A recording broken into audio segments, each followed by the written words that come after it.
খবর শুনছেন Barak news TV থেকে। প্রথমেই হেডলাইন্স। সংঘর্ষ বিরতির মধ্যেই লেবাননে মারণ হামলা চালাচ্ছে ইসরায়েল, কি বলছে নয়াদিল্লি।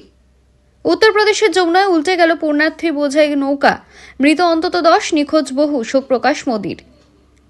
তুমি কালো, আমার যোগ্যই নও, গায়ের রং কালো হওয়ায় স্বামীকে হেনস্থা স্ত্রীর, প্রেমিকের সঙ্গে মিলে খুন। মহাকুম্ভে সে মোনালিসা অপ্রাপ্তবয়স্ক, জন্মের ভুয়ো শংসাপত্র দেখিয়ে বিয়ে, স্বামীর বিরুদ্ধে পক্সো আইনে মামলা। প্রচারের জমায়েতে নিছক ভিড় নয়, বড় পরিবর্তনের বার্তা। বিস্তারিত খবরে যাওয়ার আগে অনুরোধ, ভিডিওটি লাইক করে চ্যানেলটি সাবস্ক্রাইব করে রাখুন। এবার আসছি বিস্তারিত সংবাদে। সংঘর্ষ বিরতির মাঝে লেবাননে মারণ হামলা চালাচ্ছে ইসরায়েল। এখনো পর্যন্ত 254 জনেরও বেশি মানুষের মৃত্যুর খবর পাওয়া গিয়েছে। এই পরিস্থিতিতে মুখ খুলল ভারত। নয়াদিল্লি সাফ জানিয়ে দিয়েছে ভারত এই ধরনের হামলাকে সমর্থন করে না, গোটা পরিস্থিতির উপর নজর রাখা হচ্ছে বলেও জানিয়েছে কেন্দ্র। শুক্রবার এই সংক্রান্ত একটি বিবৃতি জারি করেছেন বিদেশ মন্ত্রকের মুখপাত্র রণধীর জয়সওয়াল। সেখানে তিনি বলেছেন, লেবাননে হামলায় বহু সাধারণ নাগরিকের মৃত্যু হয়েছে। এই ঘটনায় আমরা উদ্বিগ্ন। ভারত বিশ্বাস করে যে কোনো সংঘাতে সবচেয়ে আগে সাধারণ নাগরিকদের সুরক্ষা নিশ্চিত করা উচিত।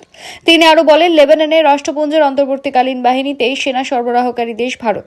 সেই হিসেবে গোটা ঘটনায় আমরা যথেষ্ট উদ্বিগ্ন। রণধীরের কথায় আমরা বিশ্বাস করি সংঘাতের মধ্যেও আন্তর্জাতিক আইন মেনে চলা উচিত। একই সঙ্গে অন্য রাষ্ট্রের সার্বভৌমত্ব এবং অখণ্ডতাকে সম্মান করা উচিত। তিনি বলেন, লেবাননে ভারতীয় দূতাবাস সে দেশে বসবাসকারী ভারতীয়দের নিরাপত্তা এবং সুরক্ষা প্রদানের তাদের সঙ্গে যোগাযোগে রয়েছে। উত্তরপ্রদেশের যমুনায় নৌকাডুবি। শুক্রবার দুপুরে ভক্তদের নিয়ে উল্টে গেল যাত্রী বোঝাই নৌকা। এখনো পর্যন্ত 10 জনের মৃত্যুর খবর এসেছে। মৃতদের মধ্যে 6 জন মহিলা এবং 4 জন পুরুষ বলে জানা গিয়েছে। বহু এখনো নিখোঁজ। মৃতের সংখ্যা বাড়তে পারে বলে অনুমান। উদ্ধার কাজ চলছে এনডিআরএফ ও স্থানীয় প্রশাসনের দলের তরফে।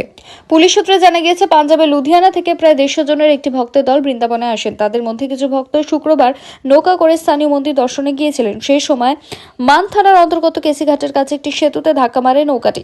নদীতে অতিরিক্ত স্রোতের কারণে নিয়ন্ত্রণ রাখতে না পেরে এই দুর্ঘটনা বলে প্রাথমিক অনুমান। খবর পেয়ে ঘটনাস্থলে পৌঁছায় পুলিশ আর এনডিআরএফ এর দলও।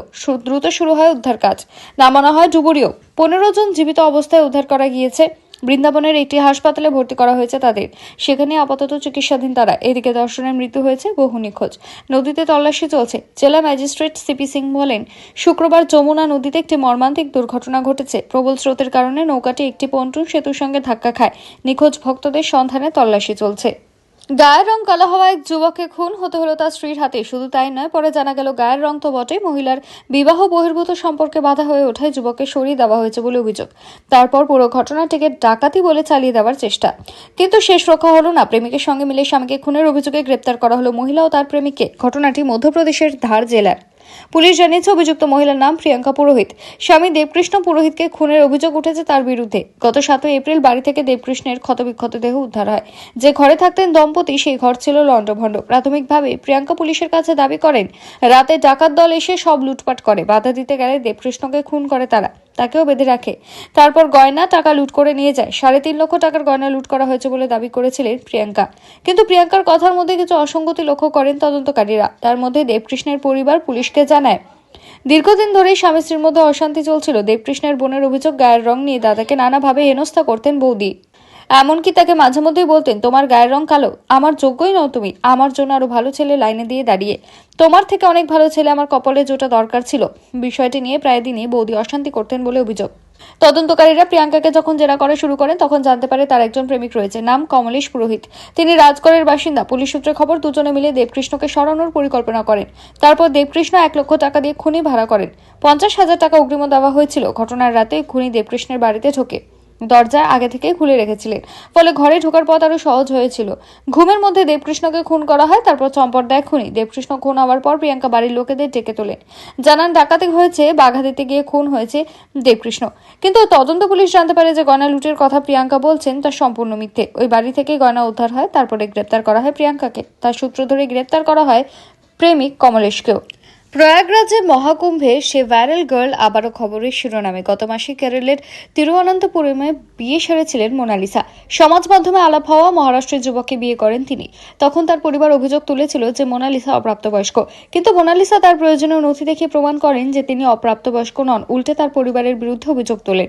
সেই সময় মোনালিসা অভিযোগ তুলেছিলেন তুতো ভাইয়ের সঙ্গে তাকে বিয়ে দেওয়ার জন্য জোরাজুরি করছিল পরিবার। তিনি সেটা মানতে রাজি হননি। তারপরে ফরমান খানকে বিয়ে করার সিদ্ধান্ত নেন। কিন্তু বিয়ে করার পরে সমস্যামুক্ত হননি মোনালিসা, বরং নতুন একটি সমস্যায় জড়িয়ে পড়েন। বিশেষ করে তিনি যে নিজেকে প্রাপ্তবয়স্ক বলে দাবি করেছিলেন, সেই দাবিকে চ্যালেঞ্জ করে পাল্টা অভিযোগ দায়ের করে তার পরিবার।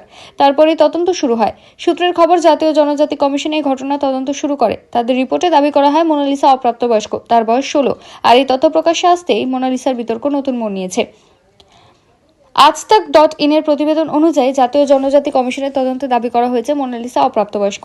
কমিশনের চেয়ারম্যান অন্তর সিংহ আজের নির্দেশে গঠিত তদন্তকারী দল কেরল এবং মধ্যপ্রদেশ থেকে বিভিন্ন তথ্য সংগ্রহ করে সেগুলি একত্রিত করে।